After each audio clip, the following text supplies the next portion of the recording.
ويكون نظيف حقيقة، مش فقط للديوان، لأي كان. من يشوف منكر ويسكت عليه فهو مشارك فيه. فأقل شيء حتى ما تبينش اسمك قدم ملفك للعدالة. يعني ما تقعدش تتهم في الفارغ. نعم. يعني ما يقعدش يتهم في الفارغ. هذا ما نبقاش نسيء، هذا يضر بكل إطارات، يضر بكل المسؤولين، يضر بكل، لأن فيه ناس مخلصة تشتغل، فيه ناس تتعب، فيه ناس ممكن مصيبتها أن حتى أولادها ضيعتهم وضيعوا كل شيء من أجل هذا الوطن، وفيه ناس باقية فارغة متفرجة. أنا نقول فقط من اللي عنده شيء يقدموا خدمة لهذا البلاد، لأن الناس باش حرت هذا البلاد 130 سنة استعمار، فيه مجموعة ضحات بكل شيء، كل ما تملك من شيء حتى بحياتها من أجل تحرير الوطن باش نكون احنا موجودين في هذا المكان هذا. لولا هذا الناس اللي ضحاو كنا ما نكونوش موجودين احنا، ممكن رانا صح. لكن فأقل شيء احنا قال لك من رأى منكم فليغيره، يا بإيده يا بلسانه يا ذا، وأضعف الإيمان بقلبه. فاحنا نقول اضعف الايمان، راه من حط الملف وما توريش اسمك. املي ان تكون هي الوجه، لان فله تتوفر على كل القدرات الفنيه، يعني فعلا نتكلم هكذا. نقول لك حاجه، انا حتى باش ننهي المشكل هذا نهائيا، انا ما عنديش مشكل خاص لا مع فلاح بابسه ولا غير فلاح بابسه، حتى تكون الامور واضحه. يعني ما عندي مشكل حتى مع فنان. والله هذا السؤال يتوجه للاخوان تاع الحان الشباب، يعني مش قادر باش نجاوب انا على عندها قدرات اللي ما تحتاج حتى الواحد. إذا ملف الخلاف مع الفنانة فلا الجزائرية كان الأخضر بن تركي قد فصل فيه وقال أنه ليس هناك خلافا مع الفنانة. إلى خبر آخر ومن نوع آخر عن الثقافة المتحفية، عن السياحة، عن البيئة، وإذ تسخر ولاية بجاية بمناطق سياحية رائعة الجمال ليس لها نظير في شمال إفريقيا، من بينها حظيرة غورايا التي تعتبر من أجمل المناطق المتواجدة بعاصمة الحماديين، وقد صنفت كمنطقة سياحية بامتياز سنة 1924 أيام المستعمرة الفرنسي ببلادنا. هي محمية طبيعية مطلة على البحر الأبيض المتوسط، فيها شواطئ، فيها الجبال، فيها كثيفة النباتات والوديان المنبعثة من جبال الأطلس التلي.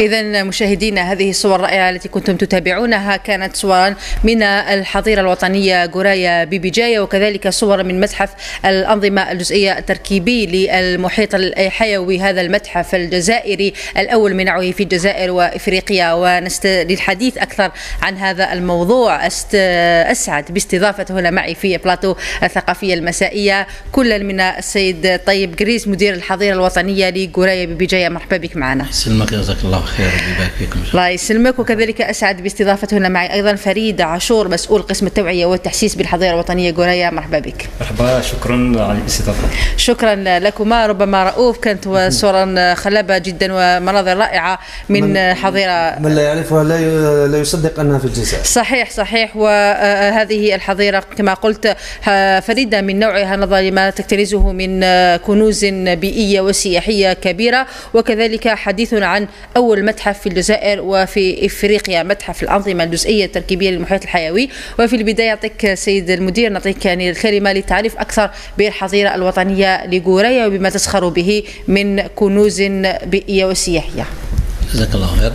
المتحف حظيرة غورايا أسست في نوفمبر 1984 كما قلت بعد كما يجوا الوزاره نقول لهم يعني لو كان ماشي هذا الذكري هذا، لو كان هاد المحميات ما كاشهم، وخاصه غورايا جايه مع المدينه معناتها كاع الطبيعه اللي موجوده راهي محميه قانونيا، القانون 1102 تاع المحميات، دونك محميه كونت لي كونسيكسيون إليسيت، كل الحوايج اللي تعداو دونك هي محميه قانونيا.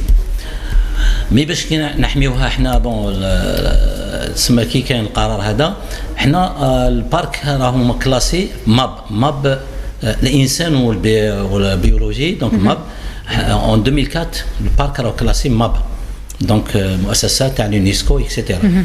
دونك الدور اللي احنا نديروه في المحميات كان الناس يقولوا هذه المحميات شغل ممنوع ممنوع ممنوع، هو ماشي ممنوع ممنوع ممنوع، منظم. نحو كلمة ممنوع نرجوه منظم.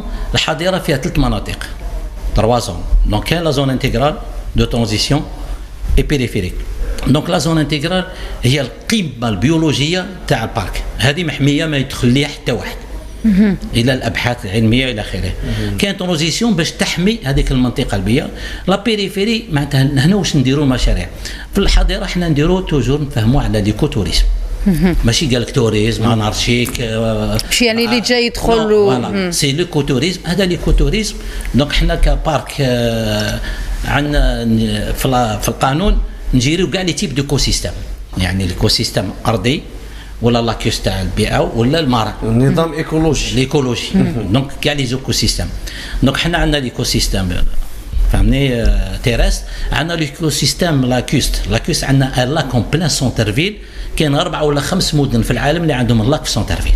دونك بالجايه عندها السوبرستيس ونمد النداء باش يعني لازم نحافظوا عليه مع المسؤولين تما بلي نحافظوا خاصة انه يتوسط مدينة بيجاي في وسط المدينة باسكو رانا نحسوا بلي كاين نقص تاع ليميغراسيون تاع لي زوزو اكسيتيرا على بعد بشر الى من تماتيك. دونك راه في خطر شويه ماذا بينا نحافظوا عليه. من هذا المنبر ايضا نضم صوتنا الى صوتك وندعو الى الحفاظ على هذا المكسب. وكاين جزء زون مارين بحري. دونك عندنا حنا نو سوم ممبر تاع الميدبون ستا ريزو ميديتيرانيان باش نديروا لير مارين بروتيجي. دونك رانا ديرنا ميل في الكوميتي دو ولايه باش نديروا لا زون مارين وين جبنا 2 بروجي.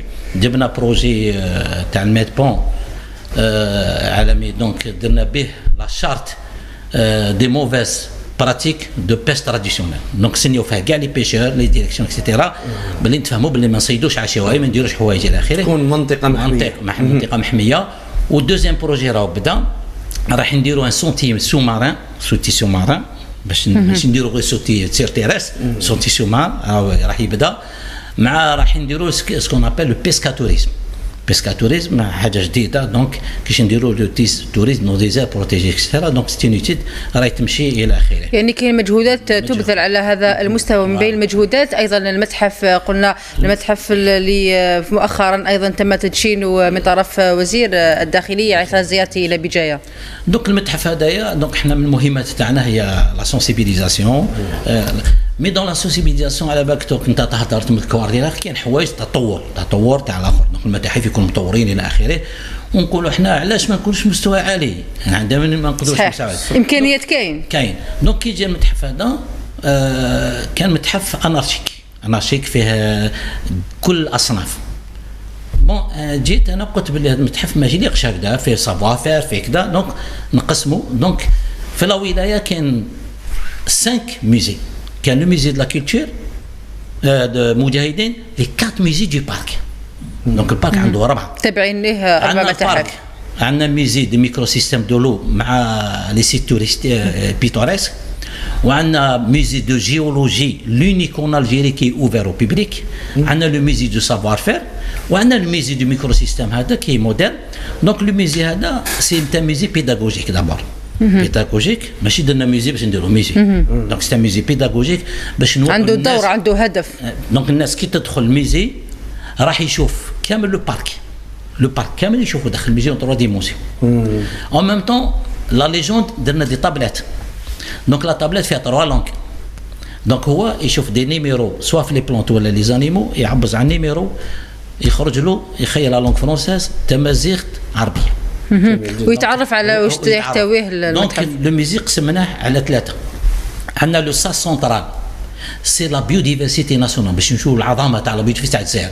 دونك لو ساس سونترال فيه الليتورال لو بلاطو لو باراج فير اي لو سهرا.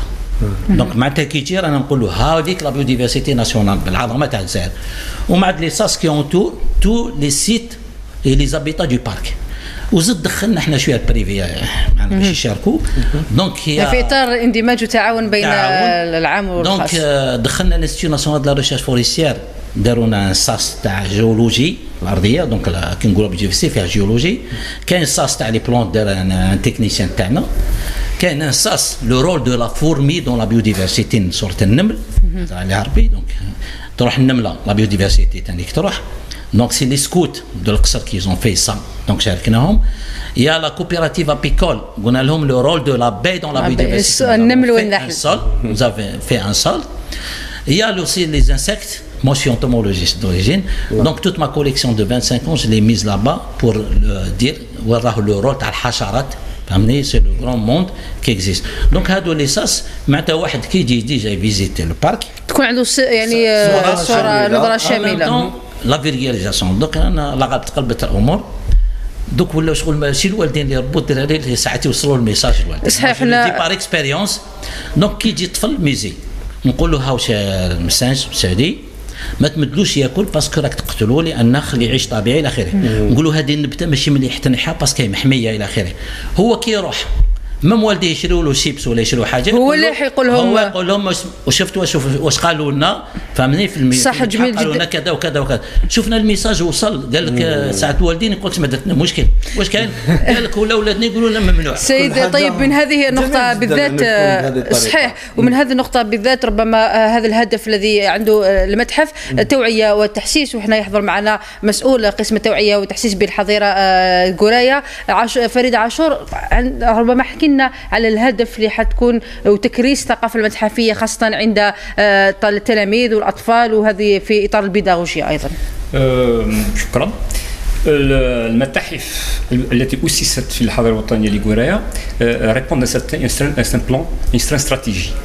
الحضارة الوطنية دونك موجودة en amont de la ville ومنطقة سياحية بحثة دونك très visitée. Donc من البداية قلنا on doit se préparer pour accueillir cette grande affluence. Donc ces touristes, بدينا donc par l'installation d'un certain nombre d'infrastructures d'accueil. Parmi ces infrastructures, il y a les musées. C'est des musées thématiques où c'est des vitrines du parc. Ils sont situés aux entrées du parc principalement et en plein centre-ville de Béjaïa, comme monsieur le directeur donc, vous a expliqué. C'est le lac Mzaya, c'est un pied-à-terre, c'est à partir de ces musées qu'on pourra découvrir déjà, avant d'arriver au parc, on découvre le site. Parmi les missions prioritaires du parc, bien sûr, c'est la protection de tout ce qui est biodiversité, des paysages, etc. Mais pour arriver à cet objectif, on doit passer par des étapes. La plus grande étape, c'est essayer donc de toucher, donc de sensibiliser le maximum possible de la population, essentiellement la cible, donc c'est jeunes. Parce que la sensibilisation تبدا من هذا الصغر. صح. من الصغر ندخلوا انه ربما التوعيه البيئيه للحفاظ على البيئه وحمايه البيئه تبدا من الصغر ومن السنين الاولى. ايوه. دونك هنا واش بور توشي الماكسيموم سترنا دونك برنامج مع مديريه التربيه وين كاين كونفونسيون دونك on a tracé معهم دونك سيني كونفونسيون باش نكونوا des activités et des échanges. Donc le parc s'est ouvert donc à cette couche de la société. Pour nous donc c'est la cible prioritaire. D'ailleurs nos musées sont équipés, sont aménagés de telle sorte à donner le maximum d'informations. Donc il y a des salles de projection, il y a des salles de lecture, il y a tout ça existe. انه ايضا لي تابلت اللي كنا نشوفوهم في الصور منذ قليل. وسائل تقنيه مطوره ايضا تعتمدوا عليها باش ندوا لو ماكسيموم دانفورماسيون للطفل. également كما قال السيد المدير pourquoi l'enfant si on cible l'enfant pour nous on cible toute la famille. لأنه من الطفل هو يتكلم حتى عن علاقة عكسية يعني اليوم نشوفوها إنه الأبناء هم من يوعون الكبار. أيوة هذه دونك حاجة دونك لازم نطوروها. كيفاش نطوروها؟ كيما هذا donc la modernisation de ce musée qui est donc c'est un joyau pour notre ville pour toute l'Algérie parce qu'on va recevoir Inch'Allah à l'avenir donc tous les visiteurs à travers votre émission donc on fait un appel دونك وحتكون ايضا وجهه لجلب السياح رؤوف ربما هذا هو الهدف رقم واحد على الأقل بالاضافه الى الحفاظ على التوازن الايكولوجي. في هذه الحاله سي طيب كريس نتحدث عن الجدوى الاقتصاديه لانه عندما تكون هناك ارباح او على الاقل مداخيل لمثل هذه المتاحف وهذه الحظيره حتكون هناك ايضا مشاريع اخرى يمكن ان تطور يعني العمليه ككل. دونك العمليه دونك احنا نقولوا المتاحف هذه وحنا ك بي ما عندناش درهم ندخلوا دراهم دونك كاين رانا نستناو في قرار تاع بين الموازنه الماليه الاستغلال باش نديروا الاستغلال دونك كاين مشكله الاستغلال الاقتصادي باسكو كيما الميزي هذا لو كان باك نديروا 20 دينار الدخله مع تحسب بارو لو نومبر معناتها الميزانيه تكون كبيره. شنو هي ربما الفتره المعينه اللي تعرف الكثير من الزيار ربما هذه الحظيره؟ دونك حنا شوف في الصيف ولا في الربيع ولا واش حنا قرايه عام كامل عندنا توريست باسكو جينا في المدينه ونقول باللي الميزانيه تاع الاخر تاع لو بارك ان الناس اللي يجوا بالجايه يجوا بارك غوري عندهمش وين يروحوا صح معناتها كل السياح اللي يجوا سي بارك غوري والمدينه تحمل اسم مقبول دونك حنا اوني لا فيترين ايكو توريستيك دو غوريا دونك فهمتني ماذا بينا احنا كنتو لي بارتنير نو زاد بوكو عندكم دور مهم جدا ايضا في التعريف والحفاظ على البروبليم جو بال البروبليم سورتو دي ديشي دونك مع الوالي ربي يحفظو يسترو دونك يفا كري ان ايبيك وين قلنا دانتيغري دون سيت ايبيك لو بارك ناسيونال دو غوريا باش نحو هذا البروبليم هذا باسكو عندنا كالكو بروبليم فهمتني مي دو بوين دو فيو ايكوتوريستيك لانفلونس اكسيتيرا حنا ما نقولوش ممنوع ليكوتوريزم نقولوا نجيريو ليكوتوريزم دونك نجيريو ليكوتوريزم باغ اكزومبل منطقه تقدر ترفد 20 طوموبيل باغ اكزومبل ما ندخلوش 100 طوموبيل باسكو حنا ديرنا مشاكل خاصه في الصيف داخله في التسيير يعني هذا كله داخل في التسيير في الصيف علاش مشاكل تصرى حرايق ولا حاجه ما نلقاوش ميم با كيفاش ندوزو دونك نقولوا نقاط تأثير دونك اما المتحف هذايا اللي جا هو التحدي بالنسبه لي هو التحدي علاش ما نقدروش نديرو اي بيان قادرين نقدروا كيما يقول لك كونت اون فو اون بو معناتها قادرين نتحداو فهمتني عندنا امكانيات عندنا مخ عندنا كلش والاراده كاين علاش ما نديروش كاين سفراء ربما كانوا حضروا ايضا الى زياره هذا المتحف السفير تاع انجليزيا جا لانجلتير جا هو مرتو زيتي توني افيك سا فامي سي دو في جات لامباساتريس تاع لي بيبا جات لامباساتريس تاع الاندونيسي وين نوز ا بروبوزي دو فار ان جيملاج اونتر ان بارك دو الاندونيسي دو غورايا نعرف ان اندونيسيا ايضا عندها مكاسب كبيره في يعني كي شافت قالت لي لازم نديروا ان جيملاج فهمتني نون با بلوس دو 60 تونيزيان جاو من البيس ديريكتوم من تونس فهمتني جاو لتماتيك بشكل خاص قاصدين بارك تاع غورايا البريزيدون تاع لاسوسيسيون كي شافوه